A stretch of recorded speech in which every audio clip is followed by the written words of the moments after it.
Hello दोस्तों, M classes पर आपका स्वागत है। मैं प्रवीण आपका स्वागत करता हूं। आज की इस क्लास में हम स्टार्ट कर रहे हैं फाउंडेशन बैच।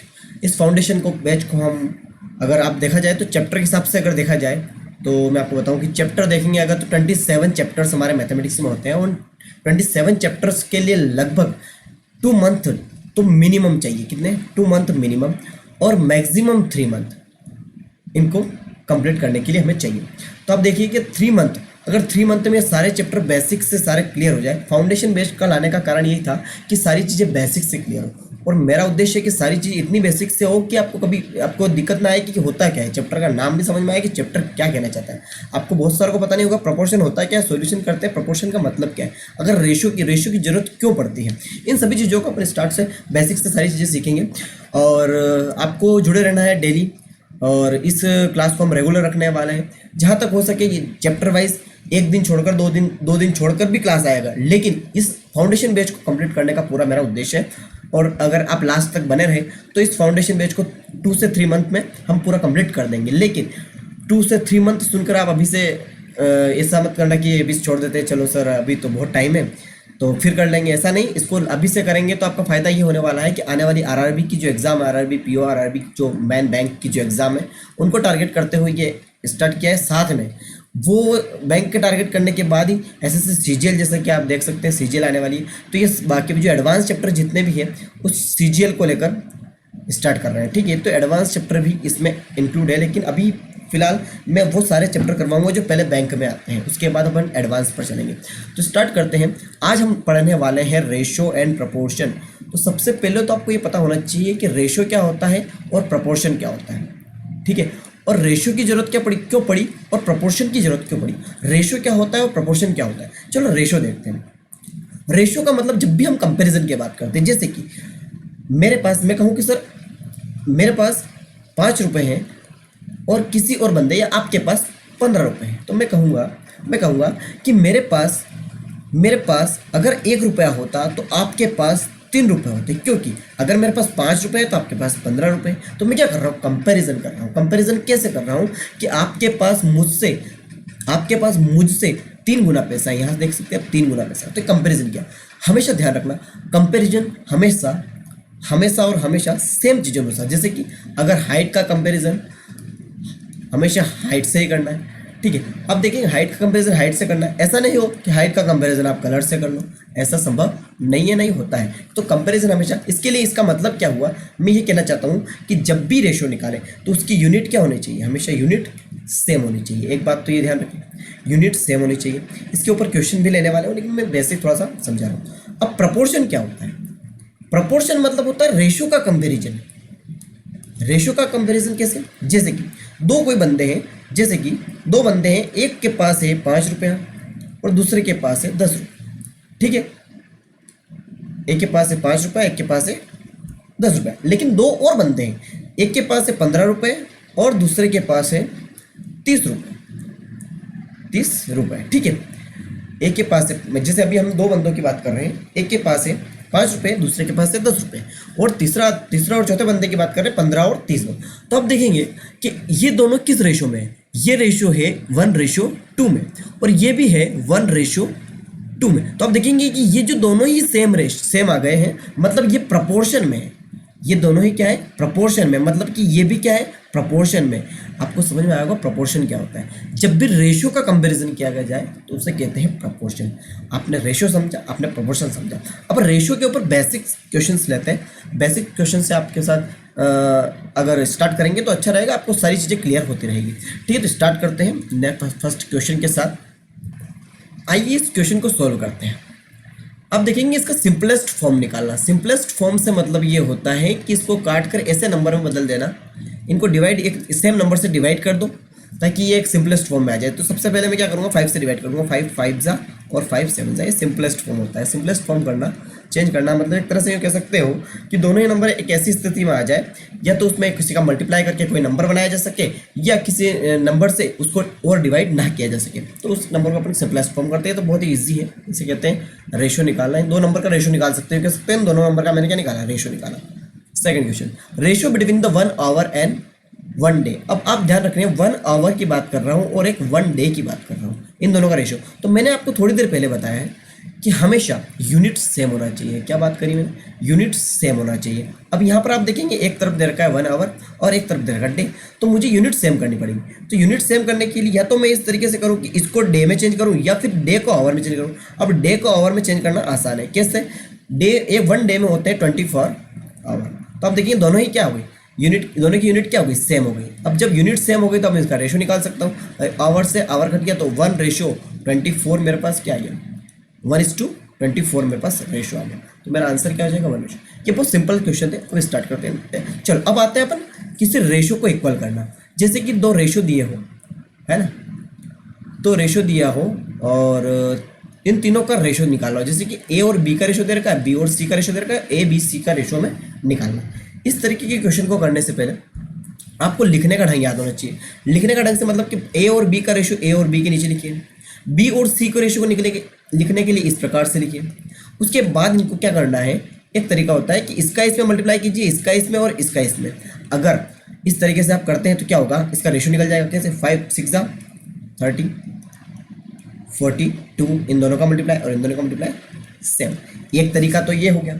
दूसरा तरीका आप देखेंगे कि किसी किसी को याद नहीं रहता है कि सर ये आपने क्या होच पोच कर दिया, इधर से उधर मल्टीप्लाई किसका क्या करना है, याद नहीं रहता है। इसके लिए एक तरीका होता है, चलो मैं थोड़ा सा इसको इरेज करके आपको, ठीक है, बताता हूँ कि किस तरीके से आप कर सकते हैं। इस तरीके से करने के लिए क्या करेंगे, इस 6 को आप इधर लिख लीजिए, इस 7 को आप इधर लिख लीजिए।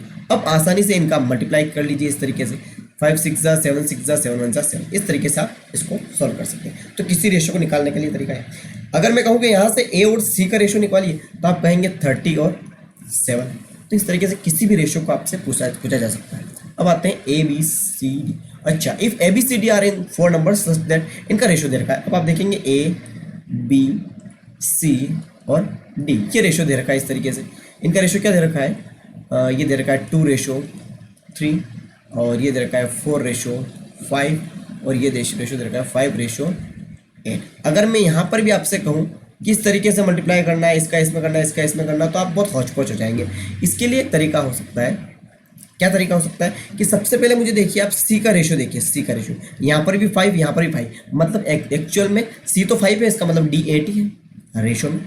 हमेशा समझ में आ गई आपको बात? मैं 5:8 की जगह 5:8, ये भी अभी फिलहाल में 5:8 है और ये भी 4:5 में। अब मैं क्या करूँगा, इस 4 को मैं इधर लिख लेता हूँ, ठीक है, ये 4 को इधर लिख लेता हूँ और इस 3 को मैं क्या करूँगा, इधर लिख लूँगा। या तो इस तरीके से सॉल्व करना है, या फिर एक तरीका है, या तो सबसे बढ़िया तरीका तो यही है कि इसको इस तरीके से आप लिख लीजिए। 4 2 8 हो जाएगा, 4 3 12, 5 15, 8 14। अब मुझे निकालना क्या था, ए रेशो डी निकालना था। 8 और 24 का रेशो निकालना था, मतलब ए और डी मेरे पास जो आया था उसका रेशो निकालना है। 8 और 24 का रेशो, ये हो जाएगा 1:3, 8 1 सा और 8 3, ठीक है, इस तरीके से निकालना। ये रेशो की बहुत बेसिक सवाल करवा रहा हूँ मैं आपको। जैसे जैसे क्वेश्चन ऑफ नंबर्स बढ़ेंगे, इधर जैसे जैसे अपन क्वेश्चन सॉल्व करते जाएंगे वैसे वैसे आपके सामने अच्छे अच्छे क्वेश्चन आपके सामने आने लग जाएंगे, ठीक है। आइए इस क्वेश्चन को सॉल्व करते हैं। Sum of the squares of 3 numbers is 116 and their ratio of 2:3:4। अगर आप कहेंगे, मैं कहूँ कि नंबर कैसे निकलता है, जैसे कि अगर मैं कहूँ कि 2:3 में मेरे पास कुछ पैसे हैं, है ना, और एक्चुअल में मेरे पास इधर 20 रुपये है, तो आप बोलेंगे कि इसके पास, अगले बंदे के पास कितने होने चाहिए, तो आप बोलेंगे इसके पास 30 रुपये होने चाहिए। मतलब दोनों में किसी एक नंबर से मल्टीप्लाई करके निकला होगा। किससे मल्टीप्लाई किया होगा, मैं बोलूँगा 10 से मल्टीप्लाई किया होगा, तब जाके ना कुछ नंबर निकला है। मतलब किसी से सेम नंबर से आपने इसमें मल्टीप्लाई किया होगा। समझ में आ रही मेरी बात? तो मैं क्या करता हूँ, नंबर्स निकालने के लिए किसी सेम नंबर से मल्टीप्लाई करता हूँ। तो मैं नंबर्स मान लेता हूँ कि एक है 2x, एक है 3x और एक है 4x। ये नंबर्स आ गए और इन सबका स्क्वायर का सम दे रखा है 116। तो आप इनका स्क्वायर कर लीजिए, तो ये हो जाएगा 2x का होल स्क्वायर प्लस में 3x का होल स्क्वायर प्लस में 4x का होल स्क्वायर, और ये सब दे रखा है कितना, 116। तो यहाँ से क्या निकालेगा, ये हो जाएगा 4x स्क्वायर, ये हो जाएगा 9x स्क्वायर, ये हो जाएगा 4 4 16x स्क्वायर बराबर में हो जाएगा 116। तो यहाँ से क्या आ जाएगा, इन सबका सम आ जाएगा 29x स्क्वायर, ठीक है, ये हो जाएगा 116। तो एक्स स्क्वायर की वैल्यू आ जाएगी यहाँ पर 4, इससे इसको डिवाइड किया, 29 1 29 और 29 4 जा, ठीक है। तो ये आ जाएगा x की वैल्यू यहाँ से निकली मेरे पास, x की वैल्यू क्या निकली मेरे पास 2। कैसे?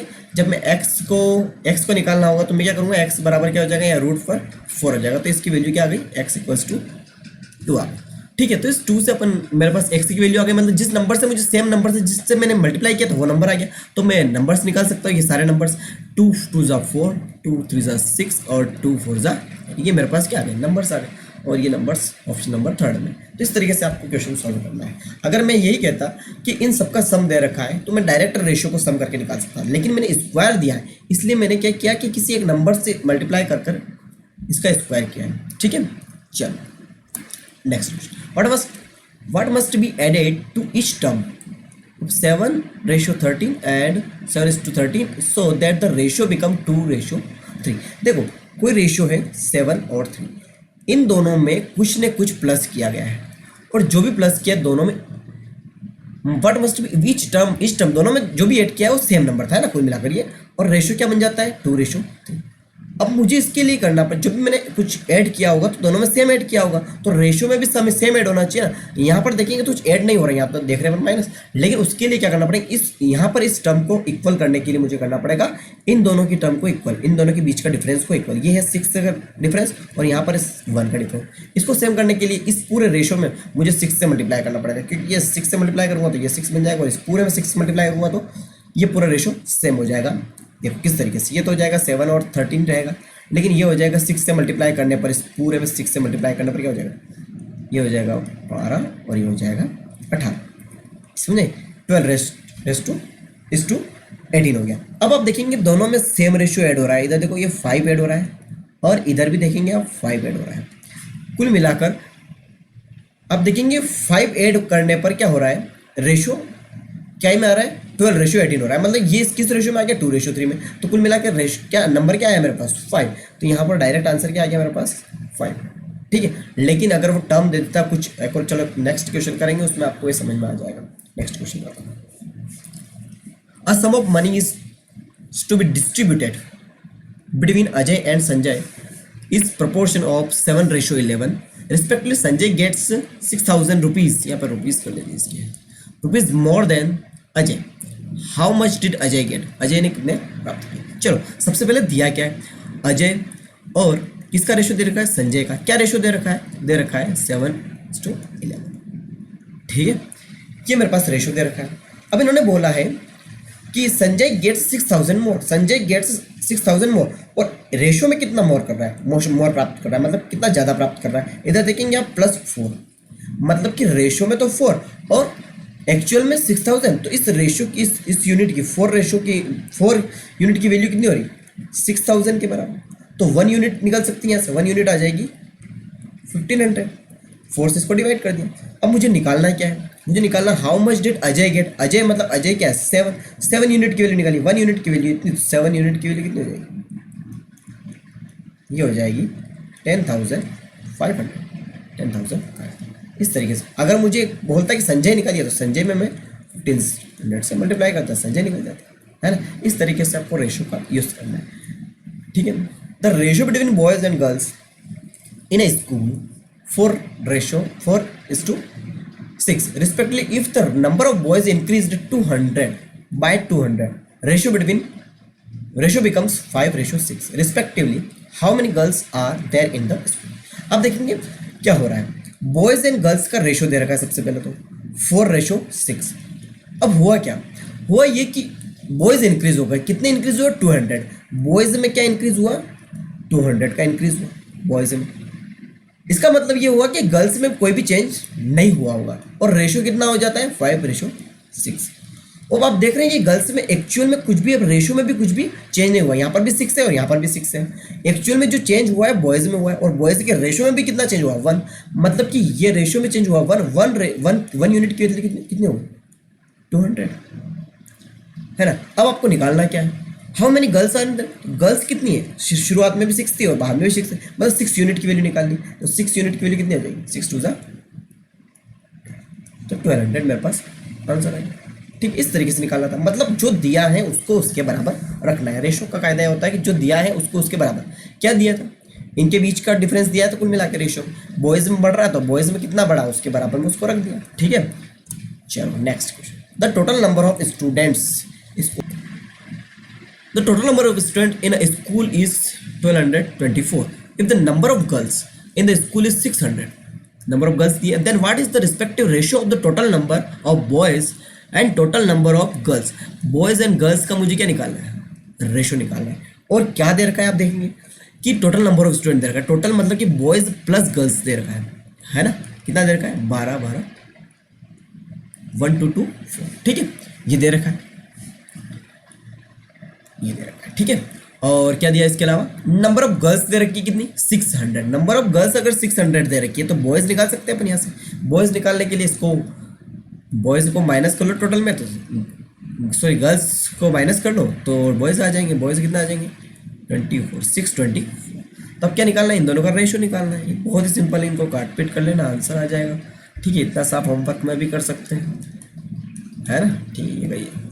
चलो, A bag contains 102 rupees in the form of rupee, किस फॉर्म में, रुपये के फॉर्म में, ठीक है। कितना दे रखा है 102, चलो इसको थोड़ा सा रिवाइज करके सही से लिख लेते हैं अपन। क्या दे रखा है, क्या दे रखा है 102 टोटल उसके पास रुपया दे रखा है ना, और दे रखा है 50 पैसे एंड 10 पैसे coins in the ratio of 3 4 and 10। एक सेकंड, इसमें कुछ गड़बड़ है क्या, फॉर्म ऑफ 1 रुपी, यहाँ पर होना चाहिए 1 रुपी, 1 रुपी 50 पैसे एंड 10 पैसे coins in the ratio of 3 4 and 10, the number of 10 पैसे कॉइन्स। यहाँ पर क्वेश्चन है कि किन किन का रेशियो दे रखा है, किस किस फॉर्म में है। एक तो 1 रुपये है और एक है 0.50, क्यों लिख रहा हूँ मैं कि रुपीज़ में है, इसलिए पैसे को मैंने रुपीज़ में चेंज कर लिया। यहाँ पर भी 0.10 पैसे को मैंने रुपीज़ में कर लिया, मतलब ये रुपये और ये रुपये सभी रुपये में हो गई, ठीक है। और इनका जो कॉइन का रेशियो दे रखा है, कॉइन का रेशियो क्या दे रखा है 3:4:10। अब आप देखेंगे कि मैं अगर मेरे पास 3 ही कॉइन होते हैं, 4 ही कॉइन होते हैं और 10 ही कॉइन होते हैं, 50 पैसे की इधर 1 रुपये, तो मेरे पास टोटल रुपए कितने होते हैं अगर यही होता। ये तो खैर रेशियो में है, लेकिन अगर एक्चुअल में यही होता तो क्या होता, तो मैं कहता कि 3 रुपये हो जाते हैं यहाँ से 1 × 3, और 50 के हिसाब से ये 2 रुपये हो जाते, और ये हो जाते 10 के हिसाब से 1 रुपये हो जाता, ठीक है। और इनका सम कितना आ रहा है मेरे पास, अभी फिलहाल में आ रहा है, इनका सम आ रहा है 3 to 6, मतलब 6 रुपये होते हैं, लेकिन एक्चुअल में मेरे पास तो कितने हैं 102 है। और ये तो रेशो की यूनिट आ रही है किसी की, क्योंकि यहाँ पर कुछ ना कुछ मल्टीप्लाई में होगा, है ना, ये तो रेशो था, ये तो रेशो था।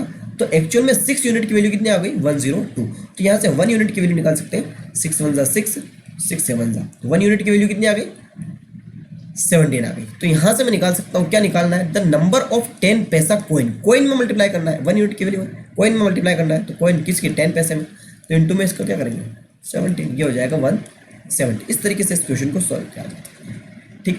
तो नेक्स्ट क्वेश्चन करते हैं, चलो I have a coin 1 coins 50 पैसे कॉइन्स एंड 25 पैसे coins. The number of coins are in the ratio of 2.5:3:4. If the total amount is 210, यहाँ पर थोड़ा सा करेक्शन करिएगा, 1 rupee coin 1 rupee coin and 50 पैसे कॉइन्स एंड इस तरीके से, ठीक है।